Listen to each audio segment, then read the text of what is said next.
Hello, YouTubers and fellow tankers. I'm Shrine King, and this is King's Court, where we do reviews of World of tanks. And this one in particular is the T28 prototype tank destroyer in the American line at Tier 8. So those who are first joining us, welcome. Those who are returning, welcome back.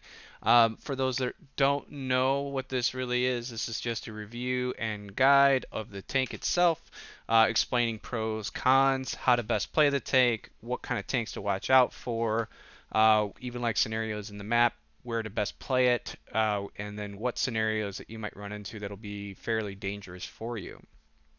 So, kicking off right into this, the T28 prototype is basically a very heavy tank destroyer. It actually is armored enough that you can truly play it like a tank destroyer, to be honest. I'm sorry, like a heavy. So right here, you're going to see jumping right into stats.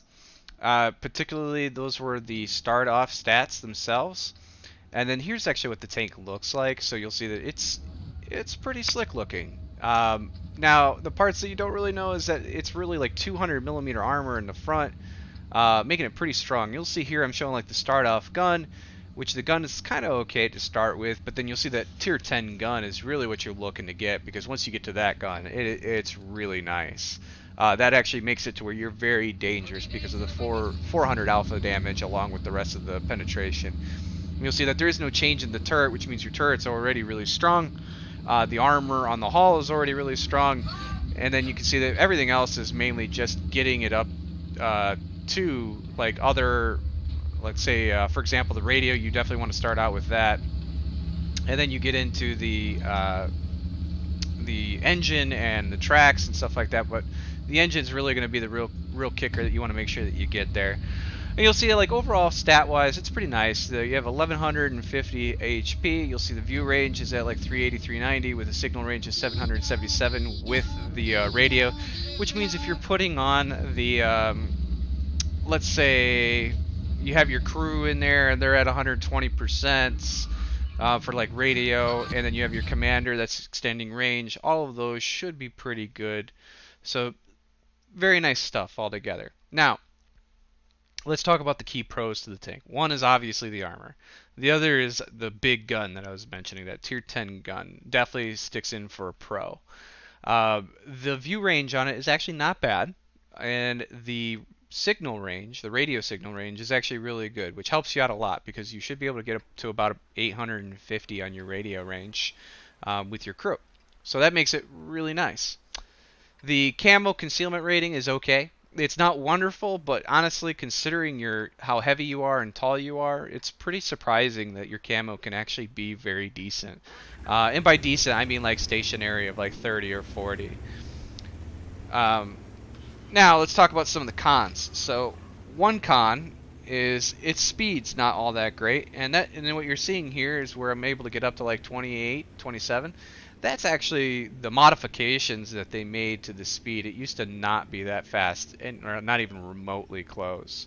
So that's very nice to have for the speed. But you'll see here it's pretty quick to get spotted, right? So like if I'm on the move and I'm just trying to get into position, and we are on an assault, but you'll see that aiming is actually really good, right?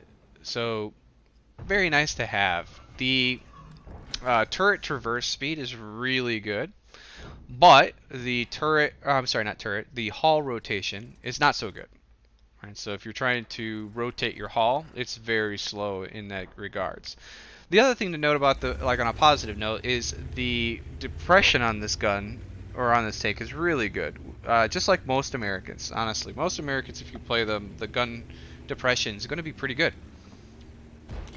What does that mean? That means that you can really play very, very strong offensive or defensive on a hill. But usually for Americans, if they get pushed, that's usually when you have a problem. So if some people are starting to push into you, that's typically where things kind of get bad. So you'll see here, with that said, I'm actually kind of moving in, making sure to use the hills and come up on hills to try to use that to my advantage.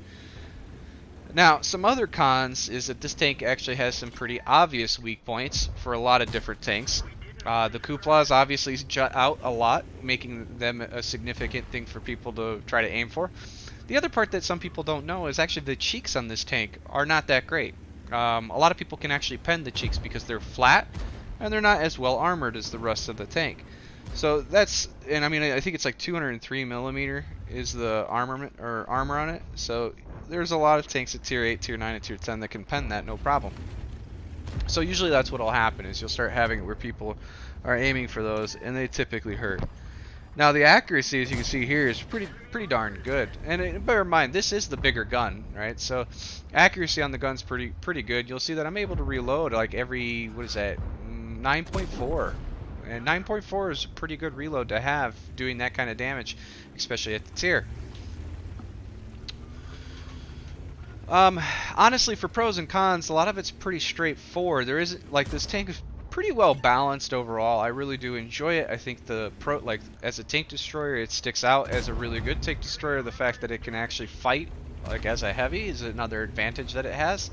But then, of course, with that, it doesn't have as crazy concealment or super speeds to where it's like running all over the battlefield and staying hidden and it's still causing you a lot of heartache. So, how do you best play this tank? Well, one, you'll see that I was playing with like hills, right? So here in this case, I'm in an assault, so I want to make sure that I was using the hills. I'm trying to make sure to keep targets in front of me rather than letting them flank around me, because like I mentioned, the traverse speed on the hall is pretty slow, and then at the same time, the overall speed, like you'll see here, just trying to roll back and stuff like that, is pretty pathetic. So that also is another problem. Now, that said, the reload's really good. That allows you to, like, in city scenarios like this, you'll see, like, I was able to roll out, basically take a shot, roll back, hide a little bit, and then, like, as the guy is trying to get away, it didn't really matter. I was going to be reloaded by the time he actually got away, or tried to get away, so I can put another shot into him. So this tank also, based on its angling in the armor and stuff like that, it actually can side scrape, stuff like that. So if you are playing this tank, you want to try to, kind of like this where I'm like edging out, you want to edge a little bit at a time. The key reason being is because as you edge a little by little by little, what ends up happening is they most likely will take a shot too early before you actually expose your side. So they're going to be shooting straight into the front of you where you're mostly armored. And that's a really bad bit to be in. Like if they're aiming at the total front of you and they don't even really have your turret to look at. And that's the other thing to bear in mind too, is because of the flat angle of your turret, you're actually better off keeping your turret a little bit more pointed to the front as you're going around. You'll see I'm kind of aiming towards them, and that's actually not the best way to do it. If you're really good with this tank, you want to make sure to still kind of aim to the front. And the reason being is, like I said, those cheeks are flat. And they can totally shoot that if they got enough penetration. So the goal there is to keep it not pointed at them. So that way they have to try to penetrate through not flat surfaces, which you can see around the turret itself. It's not that flat. So if you're fighting against this tank, what do you got to do? One, speed is your big friend, right? The faster you are, so like you'll see there, I rotated so that way he shot right in the front, which is what I was saying. Like, that angle makes it impossible for a lot of tanks to pen, even the tier 10 like this. Now, that said, speed is a big thing to use against this tank. If you can actually start circling around it, it should be pretty good, but bear in mind, you got to be really fast, because it's not the hull that you got to worry about as much, it's the gun itself. The gun itself turns really fast on this tank, but not ridiculously fast. So let me point that out. It's not like the American heavy fast kind of thing. Now, that said, the tank tends to have weak spot, or is significantly weak on its side and in the rear. So if you can get around and flank it, that's always a key thing to do. The other thing is, because of the way the armor is designed, this thing cannot split targets. So if you're with a friend, split between it. Go left and right of it, and then try to force it to try to turn to one of you, because if it turns to one of you, chances are the other one's going to at least be able to pen them. Now, given it's a little dangerous still, because it will be able to take significant chunks out of you, depending on how, like, what tier of a tank you are and how good your armor is and stuff like that. Now, that said, for example, another thing to keep in mind is, as you saw, is coming up the hill. When it's going up like that, you can always track it, And that becomes a danger because that lower glacis is actually a weak spot if it comes up like that. So, but it has to angle up like that where you can actually shoot almost flat on the bottom of it. That in the lower glacis, you'll see it's pretty hard to actually see if you're playing around with the tank itself. So here's another match where you're going to see it's now a city map, so it's not very big. It's kind of like, what do you do if if you're stuck in a scenario like this where you just kind of brawl it out, So you'll see here, like I am turning around, and this is a perfect example of its weakness. So you'll see how long it took for me to turn around like that. But you'll see that the gun, I'm holding it kind of still, so it's not really, or actually I was locking it, sorry. So that way you wouldn't see the gun turn all the way around. So I was trying to make sure that it was just pointed in a certain direction in case someone tried shooting at me. Now, tanks to watch out for in this tank. So I mentioned that the front of it, like the hull of it, it's like 203 millimeters. Now the things that people don't bear in mind is the angling of the armor actually puts it up to probably about 250, 260. Now, some of you know that means that it actually puts you to about tier 10 standard armament, which means even standard tier 10 shells might have trouble penning you. Now bear in mind I said might, because a lot of the tier 10s, they're running 250, 260 penetration, which means they're right on the cusp. If they roll high, they're going to pen you. If they roll low, they're probably not going to pen you. But that's not a reason to get cocky in the tank. Now you'll see here where I'm kind of like pulling out. That's kind of what you want to do to try to be able to bounce even the tier 10 shells, but you got to be careful because if they are using stuff like heat and things like that, especially against tier 10, it can most likely pen you even with the angling, so you just want to be careful of that. The other thing is tracking. People who track you or seem to be tracking you a lot, you want to be very careful. So here's a perfect example. You'll see that Scorpion G went ahead and put on APCR. With APCR, he's well over 260 penetration. He had no problem penning me, even with slight angle. I didn't have a perfect angle, but I had a slight angle.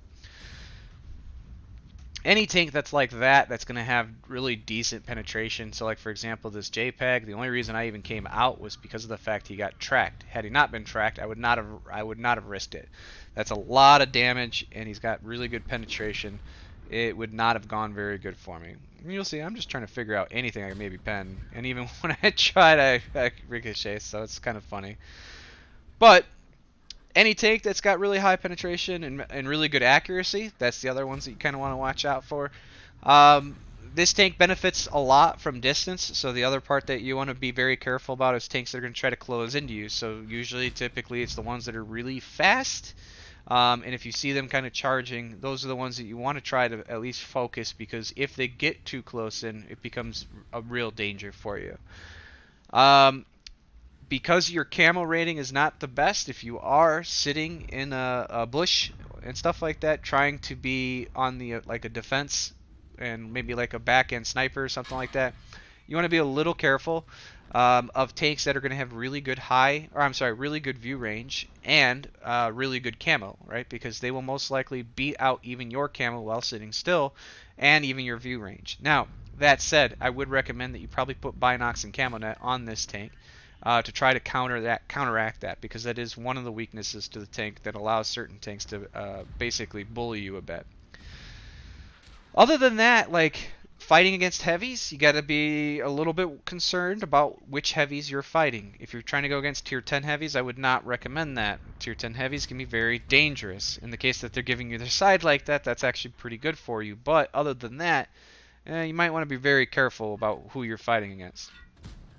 Another thing to note in this tank, because of the design of the tank, it's really good because of, like, your penetration and everything like that in the gun. You want to make sure that you know which tanks you're fighting and where are they strong at, so that you know how to counter them. Now, for example, there's the T10. You'll see that he penned me. He was using normal ammo, and that's the case where, honestly, had I paid attention to the gun, I would have noted that his gun is actually a tier 10 gun, which puts it as if I'm facing directly at him, he will most likely pen me, but it's a 50-50, or I'm sorry, yeah, it's a 50-50 chance. So that's where wasn't very smart on my end. I should have tried to angle a little better, but that is what it is. So Try to avoid high penetration tanks and ones that are very accurate. Try to stay distant from those that are of speed, and also pay attention to your minimap if you see tanks that are of high speed, such as scouts, mediums, even some heavies, like the T10 is a good example of a heavy that is actually pretty fast. And you should find that this tank is really, really enjoyable. If I were to compare it to a lot of the other lines, because of its heavy nature, because of its ability to brawl like that and be able to take the hits while still dishing it out, it absolutely is a joy and great for the line. So, absolutely hope you guys like this. Please like, subscribe, let me know what you